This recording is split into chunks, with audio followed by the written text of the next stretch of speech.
Hello friends, તો આગળના લેક્ચરમાં આપણે જોયું કે સ્ફટિકનો જો આકાર જે રીતનો હોય અને એ આકારમાંથી એ લેટિસમાંથી કોઈ ચોક્કસ એવો નાનો ભાગ આપણે સિલેક્ટ કરીએ કે જેને આપણે રિપીટ કરીએ તો સ્ફટિકને જનરેટ કરી શકાય અને એને જ આપણે કીધું એકમ કોષ. હવે ત્યારે આપણી પાસે જે શક્ય સ્ફટિક હતો એ સમઘન આકારનો હતો અને એનાથી મળતો જે એકમ કોષ છે એ પણ આપણને સમઘન આકારનો મળ્યો છે. પરંતુ જો હવે આ સ્ફટિકનો આકાર બદલાય, જરૂરી નથી કે દર વખતે આ સ્ફટિક સમઘન જ હોય. ધારો કે એ કોઈ બીજા આકારમાં આવે, એટલે કે જો સ્ફટિકનો આકાર બદલાય, એની રચના બદલાય તો એકમ કોષ પણ બદલાશે. તો એનો મતલબ કે આ એનામાં વિચલન થશે, એના સમઘન કરતા કંઈક અલગ આકાર મળશે. તો એવી કેટલી શક્યતાઓ છે કે જેમાં આવો અલગ આકાર આપણને મળે. તો એના પરથી અલગ અલગ પ્રયોગો પરથી અને સ્ફટિકોના અલગ અલગ આકારોને ચેક કર્યા પછી એવું ધ્યાનમાં આવ્યું કે આવા જે નિયમિત આકાર છે એ નિયમિત આકારની ટોટલ 7 શક્યતાઓ છે કે 7 પોસિબિલિટી છે અને આને જ આપણે કીધું સ્ફટિક પ્રણાલી. સ્ફટિક પ્રણાલી એટલે કે એવા શક્ય આકાર કે જેના થકી શું બની શકે, સ્ફટિક બની શકે અને સ્ફટિકનો આકાર હોય. તો એ કયા કયા આકાર છે? તો સ્ટાર્ટ કરીએ છીએ સ્ફટિક પ્રણાલી. તો સ્ફટિક પ્રણાલી એ બીજું કંઈ નહીં પરંતુ સ્ફટિકના નિયમિત આકાર છે. રાઈટ? કયા કયા આકાર છે, રચના છે? તો પહેલી જેમાં આપણે જોઈ છે એ છે સમઘનીય. રાઈટ? એની આપણે કાલે વાત કરી હતી. એને તે આકાર, એનો તે એકમ કોષને આપણે જોયા. બીજું છે એ છે ચતુષ્કોણીય. પછી છે ઓર્થો રોમ્બિક, રોમ્બિક કે ઓર્થોરોમ્બિક. રાઈટ? પછી ષટકોણીય,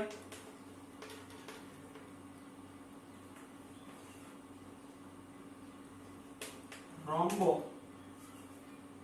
રોમ્બો હેડ્રલ. છઠ્ઠો આકાર છે એ છે મોનોક્લિનિક અને ટ્રાઇક્લિનિક. ટ્રાઇક્લિનિક. રાઈટ? તો આ 7 આકાર છે. તો આના આકાર કેવા હશે? તો બધા શક્ય આકારો દોરવા શક્ય નથી અહીંયા. તો અત્યારે સ્ક્રીન પર તમને દેખાતા હશે કે આ જે 7 પ્રણાલીઓ છે, 7 જે સિસ્ટમ છે એમાં આકાર કઈ રીતના હોય. રાઈટ? આ આકારો જે તમને અત્યારે દેખાઈ રહ્યા છે એ ખૂબ જ ઇમ્પોર્ટન્ટ છે. પ્લીઝ આ આકારોને માઇન્ડમાં રાખો. કેમ? કેમ કે હવે જે આગળ આપણે બ્રેવિસ લેટિસની રચનાઓ જોવાના છીએ અને એની જ્યારે વાત કરવાના છીએ ને, તો આ આકાર પરથી એના જે ખૂણાઓ છે, એ એંગલ છે, એ યાદ રાખવામાં ખૂબ જ સરળતા રહેશે. કઈ રીતે? તો આપણને ધ્યાનમાં આવે કે જુઓ, સમઘન છે તો સમઘનમાં આપણે એવું કીધું હતું કોઈ પણ એકમ કોષની લાક્ષણિકતાઓ 2 છે. લાક્ષણિકતાઓ એટલે કે એમાં પહેલું હતું કે એની ધારની લંબાઈ ABC અને એની વચ્ચેના ખૂણા આલ્ફા, બીટા અને ગેમા. તો સમઘનમાં આપણને દેખાય કે સમઘનનો જે આકાર છે એમાં બધી જ ધારની લંબાઈ સમાન છે, એટલે કે A = B = C. પછી જુઓ, એમની વચ્ચેના બધા ખૂણા પણ સમાન છે અને એ પણ 90 છે. રાઈટ? જ્યારે આગળ આપણે વાત કરીએ ચતુષ્કોણીય હોય તો શું થાય છે? તો અહીંયા જે ખૂણાઓ તો 90 જ છે, ખૂણાઓ તો 90 જ રહે છે, પરંતુ એક ધારની લંબાઈ સમાન નથી. એટલે કે A = B થાય છે, પરંતુ જે C છે, ત્રીજી ધાર છે, એની લંબાઈ કંઈક અલગ છે. તો આ રીતે આપણે કહી શકીએ કે જો આકાર તમે યાદ રાખશો ને, આ આકાર, તો આગળનું જે ટેબલ છે આની પછી આવશે, એ ટેબલ ઇઝીલી તમે યાદ રાખી શકશો. અને મોસ્ટ ઇમ્પોર્ટન્ટ આ ચેપ્ટરમાં જે છે એ ટેબલ છે. રાઈટ? કેમ કે એ ટેબલ પરથી MCQ પૂછાય છે. દર વખતે બોર્ડમાં પણ MCQ હોય છે. રાઈટ? અને એના એક્ઝામ્પલ પરથી પણ પૂછાય છે. તો એ આખું ટેબલ યાદ રાખવાનું છે. તો ઇમ્પોર્ટન્ટ છે. કઈ રીતે યાદ રાખી શકીએ શોર્ટકટલી એ પણ આપણે જોઈશું. તો આપણને સ્ટાર્ટ કરીએ છીએ. હજી એક આગળ વાત આપેલી છે કે આ તો સ્ફટિકની નિયમિત જે આકાર છે એને સ્ફટિક પ્રણાલી કીધું. હવે યાદ કરો કે સમઘન હતો તો એનો એકમ કોષ બનતો હતો. હા. અને એકમ કોષના આપણે પ્રકાર જોયા હતા. હા, કે આપણે એકમ કોષના મુખ્ય 2 પ્રકાર જોયા હતા, આદિમ એકમ કોષ અને કેન્દ્રિત એકમ કોષ. જોયું હતું? કેન્દ્રિત એકમ કોષમાં પાછા 3 હતા, અંતઃ કેન્દ્રિત, ફલક કેન્દ્રિત, અંત કેન્દ્રિત. અને કઈ રીતે હતા, કઈ રીતે બનતા હતા યાદ કરો. આપણે એવું કીધું હતું કે કોઈ પણ ખૂણા ઉપર કે ફલકના કેન્દ્રમાં કે ગમે ત્યાં જો ઘટક કણ ક્યાં ગોઠવાય છે એના આધારે એનો પ્રકાર પડે. તો જેવી રીતે સમઘનના એવી રીતના પ્રકાર પડતા હતા, તો આ બધા જ આકારમાં પણ એવું બની શકે. જેમ કે ચતુષ્કોણીય આકાર છે તો ચતુષ્કોણીય આકારમાં ઘટક કણ ક્યાં ક્યાં ગોઠવાઈ શકે, આની કેટલી શક્યતા છે, તો એ શક્યતાઓના આધારે અને એ શક્યતાઓની ગણતરી કરી ફ્રેન્ચ ગણિતશાસ્ત્રી બ્રેવિસે. અને એણે ગણતરી કરીને કીધું કે આ બધા જે આની ટોટલ શક્યતાઓ છે, ટોટલ શક્યતાઓ જ્યારે આપણે કહીએ છીએ એનો મતલબ કે સમઘનમાં બનતી શક્યતા પ્લસ ચતુષ્કોણમાં બનતી શક્યતા, ઓર્થોરોમ્બિકમાં બનતી શક્યતાઓ, ષટકોણીય શક્યતાઓ, આ બધી શક્યતાઓ જેટલી બને એ બધી શક્યતાઓને ટોટલ કરીએ તો એ બને બ્રેવિસ લેટિસ. બ્રેવિસ લેટિસ ની ટોટલ કેટલી શક્યતાઓ છે, તો એ 14 શક્યતાઓ છે. એ છે શું? એ છે એકચ્યુઅલી આ 7 સિસ્ટમ જ છે, રાઈટ. આ જે પ્રણાલી છે સ્ફટિકની, એ સ્ફટિકની પ્રણાલીમાં અલગ અલગ ઘટક કણ કઈ રીતે ગોઠવાઈ શકે અને એને જ્યારે આપણે એડ કરીશું તો જ આપણને બ્રેવિસ લેટિસ મળવાનું છે, રાઈટ. તો બ્રેવિસ લેટિસ એ આની શક્ય વિચલન છે, રાઈટ. એને આપણને શક્ય વિચલન કીધું છે તો આપણે લખીએ છીએ શક્ય વિચલન, અથવા તો તમે શક્યતાઓ કહી શકો છો કે ઘટક કણ ક્યાં ગોઠવાઈ શકે છે, રાઈટ. તો એ પણ આપણે લાઈનમાં જોવાના છીએ. અને એ ટેબલ જે છે એ ખૂબ જ ઇમ્પોર્ટન્ટ છે. તો આપણે સ્ટાર્ટ કરીએ છીએ ટેબલ, રાઈટ. એક જે અંદર છે પોઈન્ટ આપણે વારાફરતી જોતા જઈશું. તો આ રીતે 14 શક્યતાઓ કઈ રીતે થશે, તો જ્યારે આપણે ટેબલ જોઈશું ત્યારે આપણે ટોટલ કરીને જોઈશું કે ટોટલ 14 કઈ રીતે થાય. તો એમાંથી 3 જે હોય તો એટલે કે આદિમ, ફલક, રાઈટ, અને અંતઃકેન્દ્રિત એ સમઘનીયમાં હોય, રાઈટ. આદિમ અને ફલક કેન્દ્રિત એ ચતુષ્કોણીયમાં હોય, ઓર્થોરોમ્બિકની 4 શક્ય હોય, રાઈટ. ષટકોણીયની આદિમ એક જ શક્ય હોય. તો આવી રીતે આપણે બધાની જ્યારે ટોટલ કરીશું તો આવી રીતે 14 શક્યતા થશે. તો એ શક્યતાઓ છે, રાઈટ. તો એને થાય કઈ રીતે કે સમઘનીય અને આદિમ, રાઈટ, ચતુષ્કોણીય અને આદિમ, રાઈટ, ચતુષ્કોણીય અને ફલક, એવી રીતની જે ટોટલ 14 શક્યતાઓ થશે અને એને જ આપણે કહીશું બ્રેવિસ લેટિસ. ઓકે. તો આ બ્રેવિસ લેટિસ અને સ્ફટિક પ્રણાલી છે. હવે આપણે આ જે બ્રેવિસ લેટિસ છે એ શક્યતાઓ, એનું વિચલન, એના ઉદાહરણ, રાઈટ, કઈ રીતનું છે એ આખું ટેબલ જોઈએ છીએ. તો સ્ટાર્ટ કરીએ છીએ ટેબલ, ખૂબ ઇમ્પોર્ટન્ટ છે.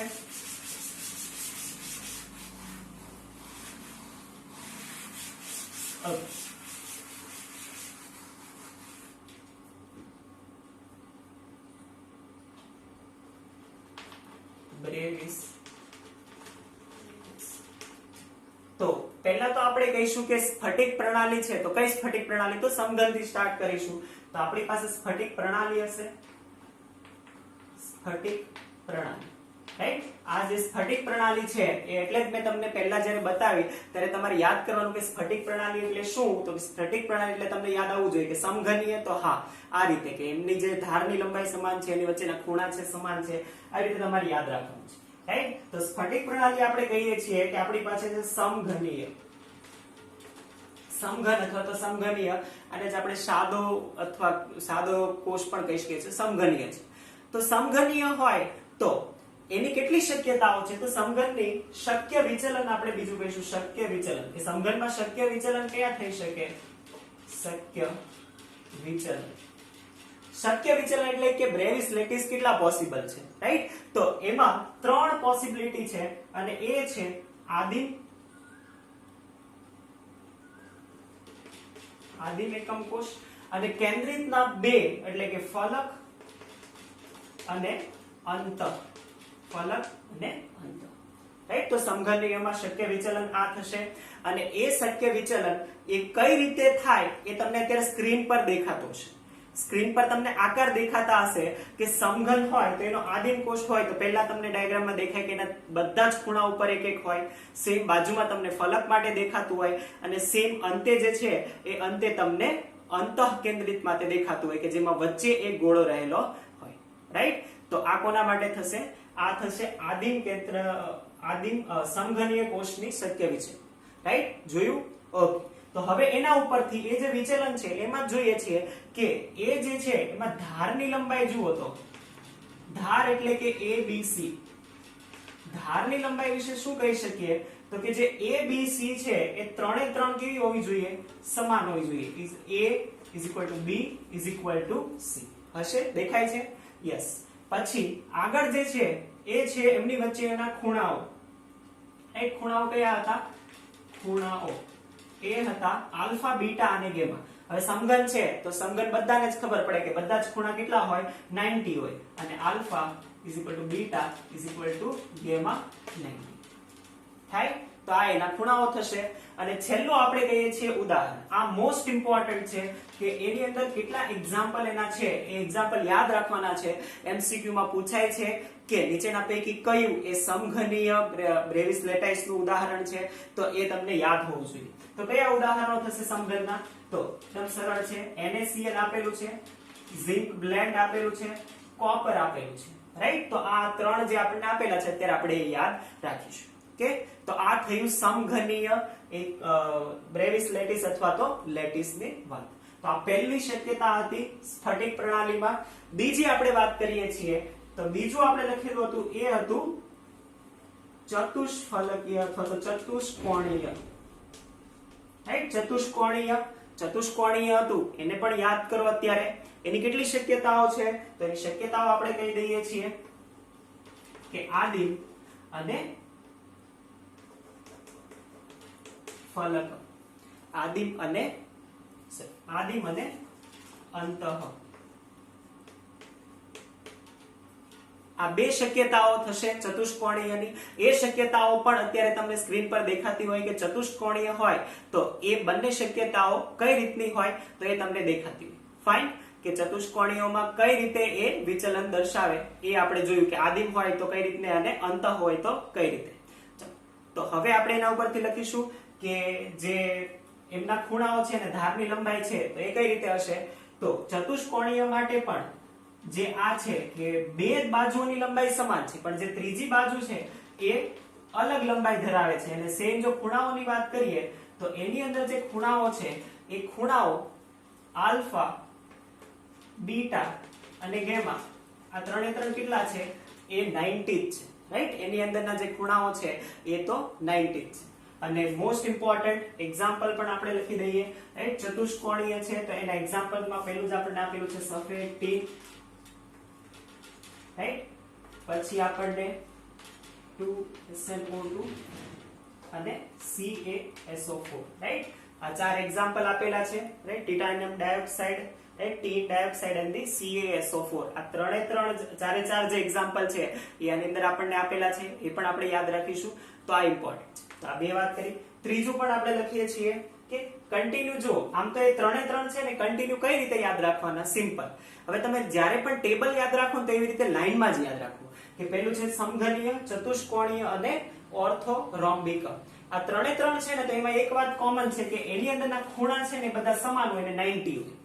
એની અંદરના ખૂણા સમાન અને કેટલા હોય? 90 હોય. હવે જે ધારની લંબાઈ છે એ એક એક નોટ ઇક્વલ ટુ થતી જશે. સમઘનમાં ત્રણેય સમાન થતી હોય, રાઈટ.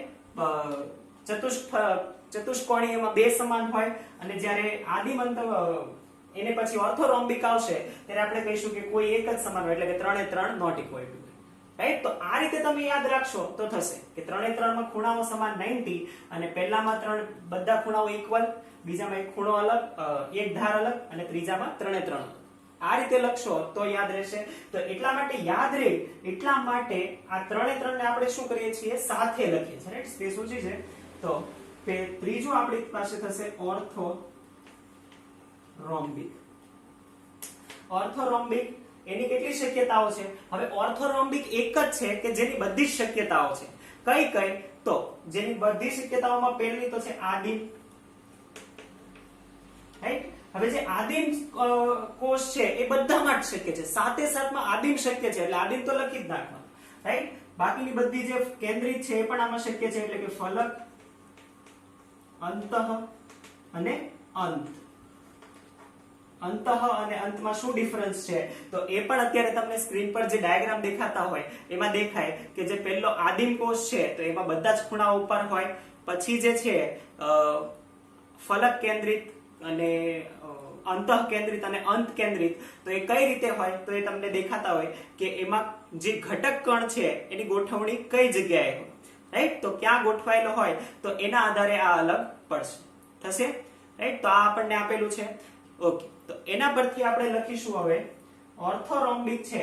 તો હમણાં જ કીધું કે આને યાદ કઈ રીતે રાખવાનું? તો જો આ રીતે યાદ રાખશો ને તો યાદ રહેશે સરળતાથી. કે આમના માટે ખૂણા તો બધામાં સમાન અને ઇક્વલ ટુ 90 જ છે, ખૂણા તો સમાન અને ઇક્વલ ટુ 90 જ છે, પરંતુ ધારની લંબાઈ છે એ એક એક નોટ ઇક્વલ ટુ થતી જાય છે, રહેશે? તો આ રીતે યાદ રાખશો ને તો જ સરળતાથી યાદ રહેશે. અને એક્ઝામ્પલ આપેલા છે, એક્ઝામ્પલમાં આપણે અહીંયા લખીએ છીએ કે ઓર્થોરોમ્બિક જે છે, ઓર્થોરોમ્બિક, તો રોમ્બિક છે તો આના પરથી રોમ્બિક સલ્ફર આવશે. તો પહેલું જ આપણને આપેલું છે આમાં રોમ્બિક સલ્ફર, રોમ્બિક સલ્ફર, રાઈટ? પછી આપેલું છે આપણને KNO3 અને BaSO4, KNO3 અને BaSO4 પણ આના એક્ઝામ્પલ થશે, રાઈટ? તો આ એક્ઝામ્પલ ખૂબ ઇમ્પોર્ટન્ટ છે, એક એક ના લાઈન વાઇઝ યાદ રાખશો તો જ યાદ રહેશે. તો આ યાદ રાખવાના છે, રાઈટ? BaSO4 લાસ્ટ ટાઈમમાં 2019 માં 20 માં આ વર્ષે જ્યારે એક્ઝામ લેવાય બોર્ડની ત્યારે BaSO4 પૂછાયેલું હતું કે નીચેનામાંથી કઈ ઓર્થોરોમ્બિક છે, રાઈટ? તો BaSO4 પૂછાયેલું છે તો એ ઓર્થોરોમ્બિક નું એક્ઝામ્પલ છે. પરંતુ જે CaSO4 છે, કેલ્શિયમ સલ્ફેટ, રાઈટ, એ ચતુષ્કોણીયનું એક્ઝામ્પલ છે, રાઈટ? તો આ રીતે કમ્પેર કરીને વ્યવસ્થિત રીતે યાદ રાખશો તો યાદ રહેશે. અને આ આખું ટેબલ યાદ રાખવાનું છે, MCQ માં આવે છે, રાઈટ? તો આ ત્રણ પહેલા છે એ કન્ટિન્યુ આવી રીતે યાદ રાખી શકો છો, રાઈટ? ધારની લંબાઈ અને ખૂણાઓની રીતે.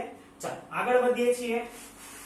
આગળ આપણી પાસે જે છે ચોથી પ્રણાલી એ છે ષટકોણીય. હવે ષટકોણનું એક એક્ઝામ્પલ તો તમને ઓલરેડી ખબર જ છે, કયું? તો તમે ઓલરેડી ભણી ગયા છો અને બનાવેલું પણ કદાચ તમે હોય કે ષટકોણીય ગ્રેફાઇટ તમે બનાવેલું હોય તો એના જેવો જ આકાર છે ષટકોણીય, રાઈટ? તો ગ્રેફાઇટ જે છે એના જેવો જ આકાર છે, એનું જે હેક્સાગોનલ સ્તર વાળું જે હતું ને સ્ટ્રક્ચર એના જેવો જ આકાર છે, તો એ છે ષટકોણીય. અને ષટકોણીયની એક જ તે પોસિબિલિટી છે શક્ય વિચલન, અને એ છે આદિમ કોષ, રાઈટ? આદિમ કોષ જ શક્ય છે. કઈ રીતનો હોય તો અત્યારે આપણને સ્ક્રીન પર દેખાતો હોય, રાઈટ? કે એ જે છે એ એક ખૂણો હોવો જોઈએ, કેવો હોવો જોઈએ? એક ખૂણો 120 ડિગ્રીનો હોવો જોઈએ, 120 હોવો જોઈએ. અને એ શું બનાવે છે? એ હેક્સાગોનલ જેવું બનાવે છે, એ જ હોય ષટકોણીય, રાઈટ?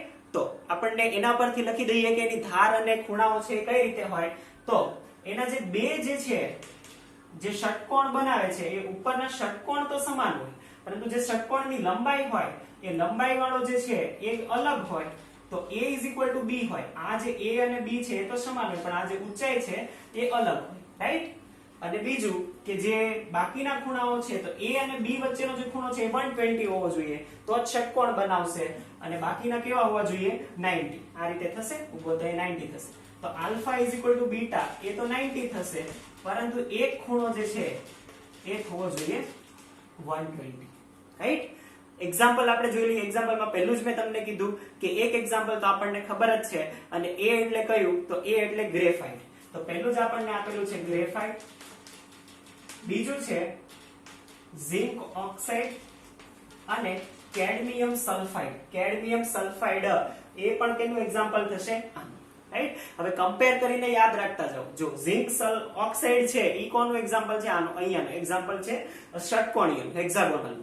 પરંતુ આપણે જ્યારે જોયું હતું ઝિંક બ્લેન્ડ, તો ઝિંક બ્લેન્ડ કોનું એક્ઝામ્પલ હતું? તો ઝિંક બ્લેન્ડ આપણે જ્યારે પહેલું જોયું હતું સમઘન, સાદો ઘન અથવા તો સમઘન, સમઘનીય, એનું એક્ઝામ્પલ છે. તો આ રીતે કમ્પેર કરીને યાદ રાખતા જજો તો એક્ઝામ્પલ યાદ રહેશે, રાઈટ? તો આ થયો ષટકોણીય. એના પછી તો રોમ્બોહેડ્રલ અથવા તો ત્રિકોણીય. ત્રિકોણીય શા માટે? કેમ કે એનો આકાર જુઓ તો તમને ધ્યાનમાં આવશે કે ત્રિકોણીય શા માટે આપણે એને કહીએ છીએ. તો જે રોમ્બોહેડ્રલ છે, તો રોમ્બોહેડ્રલની કઈ શક્યતાઓ છે? તો રોમ્બોહેડ્રલની એ પણ માત્ર આદિમ જે કોષ છે એ જ શક્ય છે. અને એ આદિમ કોષ કઈ રીતનો હોય? તો એ તમને અત્યારે સ્ક્રીન પર દેખાતો હોય કે આ રીતનો એનો આદિમ કોષ શક્ય છે, રાઈટ? હવે જે આદિમ કોષ છે એના પરથી તમને ધ્યાનમાં આવતું હશે કે એની જે ધારની લંબાઈ અને ખૂણા છે એ કઈ રીતના હોય. તો એના પરથી આપણને એક વાત સ્પષ્ટ દેખાય કે એની અંદર જે ધાર છે એ બધી ધારની લંબાઈ તો કેવી છે? એ સમાન છે, બધા તે જે છે એ સમાન છે. બીજું, ખૂણાઓ પણ સમાન છે, પણ 90 નથી, રાઈટ? ખૂણાઓ છે એ બધા સમાન છે, આલ્ફા = બીટા = ગામા, બટ કોઈ પણ ખૂણો 90 નથી. પરંતુ બધા ખૂણા કેવા હોવા જોઈએ? સમાન હોવા જોઈએ, રાઈટ? તો એ 90 ના હોવા જોઈએ પણ સમાન હોવા જોઈએ. તો આ છે એ છે રોમ્બોહેડ્રલ અથવા તો ત્રિકોણીય. એના એક્ઝામ્પલ આપેલા છે, ખૂબ જ ઇમ્પોર્ટન્ટ છે. એમાં બે એક્ઝામ્પલ જેમાં આપેલા છે એ છે કેલ્સાઇટ અને સિન્નેબાર. કેલ્સાઇટ કે જેને આપણે કેલ્શિયમ કાર્બોનેટ કહીએ છીએ, CaCO3, રાઈટ? CaCO3 તો ચૂનાનો પથ્થર. કેલ્સાઇટ છે અને સિન્નેબાર આપણને આપેલું છે HgS, right? HgS, mercuric sulphide. તો આ બંને એ રોમ્બોહેડ્રલ અથવા તો ત્રિકોણીયના એક્ઝામ્પલ છે, તો એ યાદ હશે. આગળની જે પ્રણાલી આપણને આપેલી છે, આગળની પ્રણાલી આપણને કીધું છે એ છે મોનોક્લિનિક. હવે મોનોક્લિનિકની બે શક્યતાઓ છે. એક છે આદિમ અને બીજી છે એ છે અંત. આદિમ અને અંત. અંત જો અંત અને જે અંત છે એ બંનેમાં અલગ છે. તો આ અંત કઈ રીતની હોય? તો એટલે કે કોઈ પણ બે સામસામેની ફલક પરના શું હોય? છેડા ઉપર કેન્દ્રમાં, ફલકના કેન્દ્રમાં ઘટક કણ રહેલો હોય. તો એ શક્યતાઓ અત્યારે તમને સ્ક્રીન પર દેખાતી હોય કે જે કઈ રીતની હોય? તો મોનોક્લિનિકમાં આદિમ અને અંત એ કઈ રીતે ઘટક કણની ગોઠવણ હોય એ આપણને દેખાય. તો એના પરથી આપણે જોઈ શકીએ કે એની અંદર જે ધારની લંબાઈ છે એ ધારની લંબાઈ કઈ રીતની હોય અને જે એના ખૂણાઓ છે એ કઈ રીતના હોય. તો આ એક અગત્યનું છે. જુઓ, હવે જે છેલ્લા બે છે ને એ કઈ રીતે યાદ રાખવાના? તો જુઓ, આ રીતે યાદ રાખી શકો કે હવે જે આગળના છે એ મોનોક્લિનિક અને ટ્રાયક્લિનિક, એ બંનેમાં મોનોક્લિનિક અને ટ્રાયક્લિનિક આ બંનેમાં કોઈ પણ A is not equal to B is not equal to C, એટલે કે કોઈ પણ ધારની લંબાઈ એકબીજા સાથે સમાન નહીં. બંને સેમ. આપણે ટ્રાયક્લિનિક જ્યારે લખીશું ત્યારે પણ કહીશું કે કોઈ પણની ધારની લંબાઈ શું હશે? સમાન નહીં. બીજું, અહીંયા જે આપણે વાત કરીશું તો અહીંયા આલ્ફા અને જે ગેમા છે, આ ગેમા, આ બંને ખૂણાઓ કેવા હશે? તો એ બંને ખૂણાઓ 90 હોઈ શકે છે, રાઈટ? અને જે બીટા ખૂણો છે એ બીટા ખૂણો કઈ રીતનો હશે? બીટા ખૂણો is not equal to 90, એટલે એ 90 હોતો નથી. ધ્યાનમાં આવશે કઈ રીતે? રાઈટ? તો એ આપણે આકાર પરથી લખ્યું કે જે આલ્ફા અને ગેમા છે, એટલે કે A અને B અને A અને C એની વચ્ચેના ખૂણા 90 છે, પરંતુ B અને C વચ્ચેનો જે ખૂણો છે એ છે એ 90 હોતો નથી, રાઈટ? તો આ આપણને આપેલું છે ઇન ધ મોનોક્લિનિક. મોનોક્લિનિક છે તો એના પરથી પહેલું એક્ઝામ્પલ તો સીધું ધ્યાનમાં આવે, અને એ કયું હોય? એ હોય મોનોક્લિનિક સલ્ફર. મોનોક્લિનિક સલ્ફર. જેવી રીતે ઓર્થોરોમ્બિક અથવા તો રોમ્બિકમાં આપણે જોયું હતું કે રોમ્બિક સલ્ફર હોય, એવી જ રીતે મોનોક્લિનિકમાં મોનોક્લિનિક સલ્ફર હશે. અને એનું જે એક્ઝામ્પલ થશે, બીજું એક્ઝામ્પલ આપણને આપેલું છે એ છે Na2SO4 10H2O, રાઈટ? આ આપણે ભણી ગયા છીએ, રાઈટ? S બ્લોક એલિમેન્ટમાં. તો એ ડેકાહાઇડ્રેટ છે, રાઈટ? સોડિયમનો સલ્ફેટ. તો સોડિયમ સલ્ફેટ ડેકાહાઇડ્રેટ એ પણ શું થશે? એ પણ મોનોક્લિનિકનો એક્ઝામ્પલ થશે. અને લાસ્ટ આપણને આપેલું છે ટ્રાયક્લિનિક. ટ્રાયક્લિનિકની એક જ શક્યતા છે અને એ છે આદિમ. એ કઈ રીતની હોય? તો એ પણ અત્યારે તમને સ્ક્રીન પર દેખાતી હોય, રાઈટ? અને જે એની અંદરના ખૂણાઓ છે એ ખૂણાઓ આપણે જોઈએ તો કઈ રીતે દેખાય? તો એની અંદરના ખૂણાઓ આપણને એવી રીતે દેખાય કે જે કોઈ પણ ધાર છે એ કોઈ પણ ધાર સમાન નથી, બધી ધારની લંબાઈ અલગ છે. અને બીજું કે એની અંદરનો કોઈ પણ ખૂણો પણ સમાન નથી, રાઈટ? પહેલી એવી શક્યતા કે જેની અંદર કોઈ ધાર પણ સમાન નથી, ખૂણો પણ સમાન નથી અને કોઈ ખૂણો 90 પણ નથી. તો આ રીતની જે શક્યતા થશે એ થશે ટ્રાયક્લિનિક, જે સૌથી અનિયમિત છે. કેમ? કેમ કે એમાં ધારની લંબાઈ અને ખૂણાઓની લંબાઈ કોઈ સમાન નથી, રાઈટ? એટલે કે અલગ જ પ્રકારનો આકાર થશે એ ટ્રાયક્લિનિક થશે. તો એના પણ આપણને ઉદાહરણ આપેલા છે કે કયા કયા ઉદાહરણો આ રીતના હોય. તો પહેલું જ ઉદાહરણ એની અંદર આપેલું છે એ છે K2Cr2O7, K2Cr2O7 નું. અને જે બીજું ઉદાહરણ છે એ છે કોપર સલ્ફેટ નું, CuSO4 5H2O, right? CuSO4 5H2O.